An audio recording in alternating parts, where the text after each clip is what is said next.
Hello, time to do a bit of an update video. Last 2 days on the pound dollar is what I'm going to do.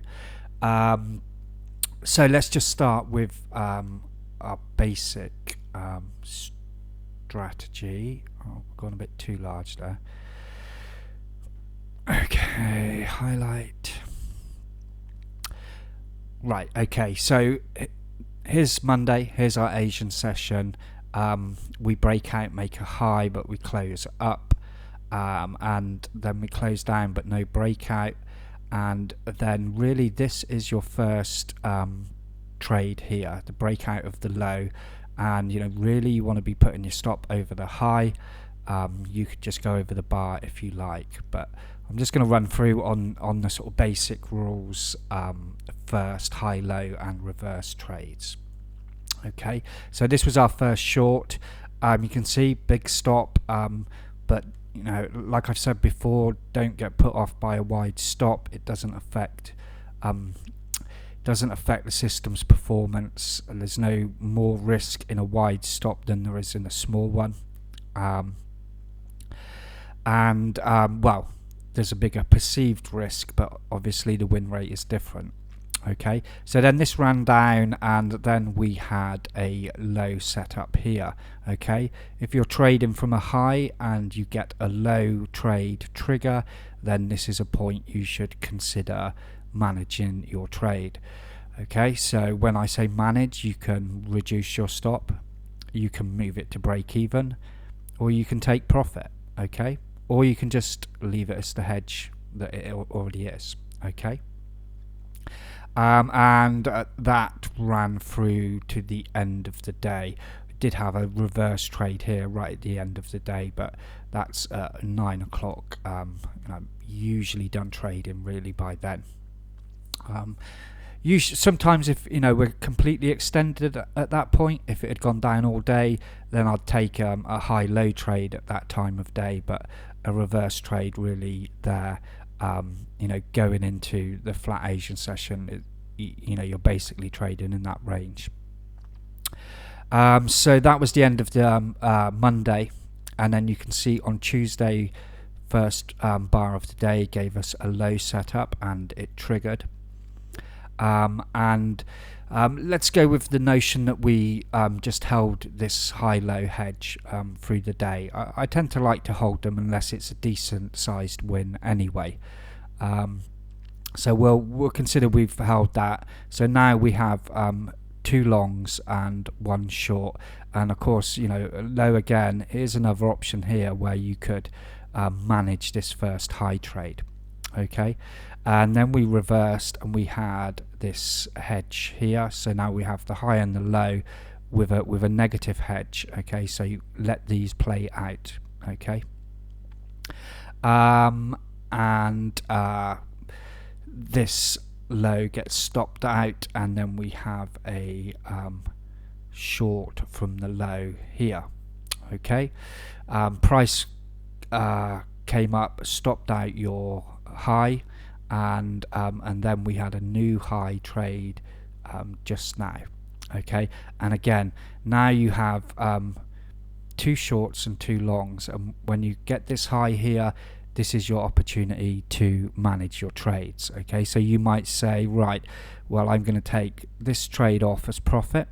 Okay, and then I'm 2 short this one and this one and 1 long. Okay, price is flowing down, you have your net 1 position short. That's how you want to be. Of course, you have the option to take this one off as well. Okay, and leave these 2 trades open.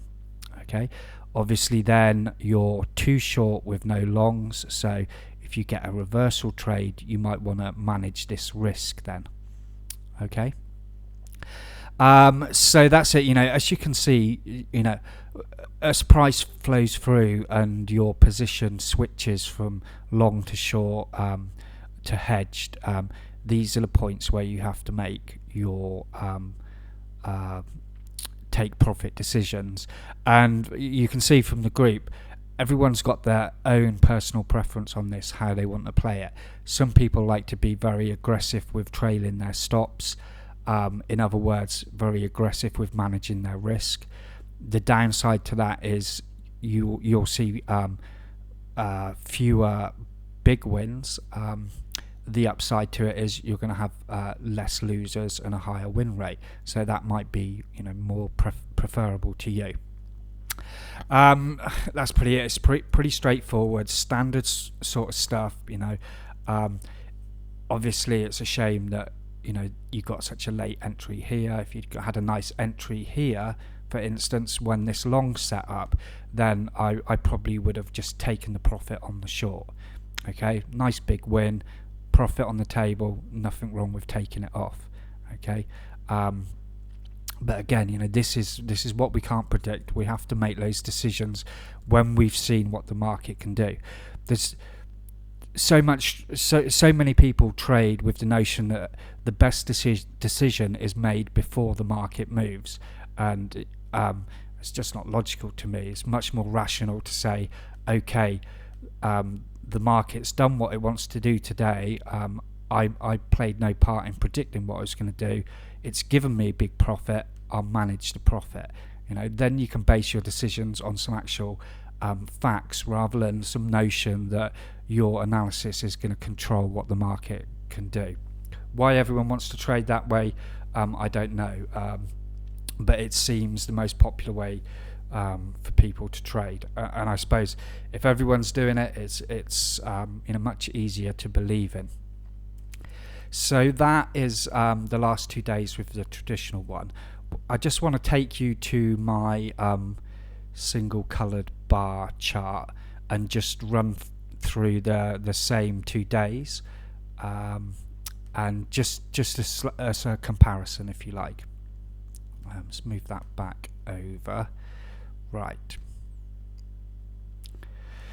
So now we're taking the same notion of the breakouts, and high and low, but we're not using the close and then the breakout. We're just going to use the breakout. So your first entry yesterday would have been here with your stop over the high, and then at this point you had your long. Okay, and as you can see, decent win on this one. So you could have taken profit there. If you'd have hedged, you would have had this reverse trade here, putting you 2 short and 1 long, and then you reversed again with 2 long and 2 short. And if I'd have played it this way at this point, I would have said, okay, now I'm going to take the profit on this. I decided here at this point to leave it to see if it was going to run down. Okay, but now we've triggered long here, so the flow is long. We gave it that one attempt to go short, it reversed on us. So now again, I'm looking at what the market's done, I'm looking at my risk, I'm looking at my profit, and then I'm making my exit decision. Okay, so well, let's say we did that. So we've taken profit on that short. This short stopped out, and that would have left us with long from here and a reversal here. Okay, so now we're 2 positions long, and the next breakout short would have come here. So if you were still trading here now, then okay, I'm too long, price is starting to flow short, I'll manage my position. Okay, so you could have taken this one off the table, leaving you with a nice hedge to run through the Asian session. Okay, so we run through Asia with a short and a long, and then in the morning we get this nice trade off the low, and our short stops out. So now we're 2 positions long again, and then we get this high trade short here. This is an opportunity to manage. There's no big wins on the table, so the profit side is not worth managing. Okay, and we've got 2 longs and 1 short, which just makes us net short 1 position. So it's like just having this short. so there's no real risk to manage either. Okay, so I would have let this one play out. Then you had a reversal long, putting us 3 long and 1 short. Whether you take the reversal there is up to you. This short stops out, and then we have this high trade here. Okay, 3 long, 1 short. Again, do you want to manage the risk, or do you want to take any profit? Well, there's no real profit there to take. Okay, price breaks down, and these 2 longs would have stopped out, leaving you with a hedge from the high and the low. And then your next trade is a breakout long from the new low. Again, do you want to manage your risk or your profit? I'd say, based on what the market's done there, really you've just got to let it play out again. Price breaks out again, stops out this short, and then you have this high here. Okay, so we've taken some losses in here. We've got 2 longs in profit. Now this time I would close out this low here, okay, or maybe close out both the 2 lows. We've had a choppy day that will cover our losses that we've taken there, protecting our original win here, and that would be a decent call for me. At the same time, I don't see it as having any advantage of closing out this long and leaving this hedge in place for hopefully tomorrow's movement. And you'd hope really that it continues up, making this into a nice big winner. So that's it. I mean, as you can see, there's not really a great deal of difference whether you use the candle color or not.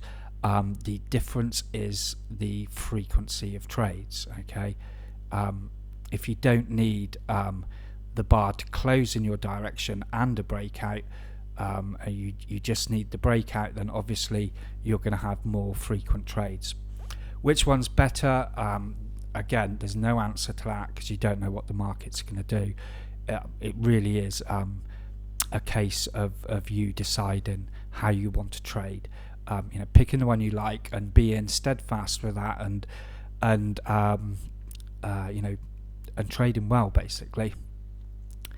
So that's it. I just want to touch on one final point, which is the real benefit, I think, of us having the Facebook page and posting our trades there is, you can almost gauge, like when you look at price action to gauge the market. You can gauge when like today was quite a tricky day, with just losses, for the first 6 or 7 hours here. You can see that the losing is a really tough part to learn, and no matter how you trade, it's going to be a big part of your trading. And it's quite good today to see people who were clearly suffering from the losses that they'd taken, and perhaps considering making a rash decision, like halfway through a day changing their strategy of how they manage their trades, and then sort of realizing that perhaps they're just taking losses, and remembering that this is what happens every week. You get a couple of bad days every week, and then sticking to their guns and pulling back from those losses, and some of them even ending up with a winning day. So I just want to kind of stress that point. You've got to learn to take those losses and keep trading. You should have done plenty of testing on this. You should have done plenty of live trading, and we all know that there's tough days every week. The market's not just going to move nicely like this every week, every day. You get move days, you get choppy days, you get move days, you get choppy days. That's what happens. And the idea is, over a series of trades, you make small, consistent profits. Going back to the point I made last week, I'll have 50 losing trades in a week out of 100, and I may have 2 losing days, but the net result is a positive week, and that's what I focus on. Trade through the week, get to the end of the week, then reassess, and then make any decisions you want to make about how you're managing your trades, etc. then. So that's it. I'll do another video, probably not tomorrow. I think it's better if I leave it for 2 days. If you have any questions or comments, leave them below, and I will see everyone in the chat room.